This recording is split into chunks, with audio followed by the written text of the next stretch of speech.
Tyyppi on suht koht perseestä, mut ei se riitä antaa tulla tätä silti. Mä oon auki niinku vauvalla se piltti, kurkki, mut ei se on niin justi.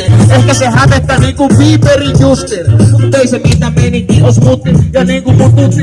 Eikä se oo mikä vitu pingviinitunti joo. Kaikki tietää kyllä meikä meinasin tässä, ainakin hyvä meininki on tänään läsnä. Eikä mä tullut mitä poskaa tänne lässästä, ainakin saa vitu hyvä honeen kuvaa tähän männykkään. Kun meikä vitu ulisee tähän, ei hoidu jalkapallo eikä hoidu säpä. Ei vittu koskaan, pitää panostaa. No montas panostajan läskissä luostaan. Eli kyse on vaan sitä pahosta. Eli mä saan mun virvokkeet alkosta. Jos joku vaan niitä haluu mulle ostaa, jos kaikki tietää, että mä voin sille alko myyjälle kostaa. Joka oli vittumainen, kun se sanoi, että mä vaan vitut naiset. No ei se mitä, mä ymmärrin kyllä sen tilanteen. Ja se ymmärsin mua, kun se katsoi mua, se näki kauneusihanteen.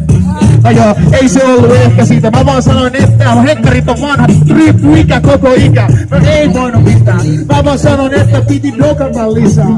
Joten nyt kun mä oon tässä edessä duon, niin mä voin vedä tää huumoriksi, eli turha puro uuno. Bro! Yes!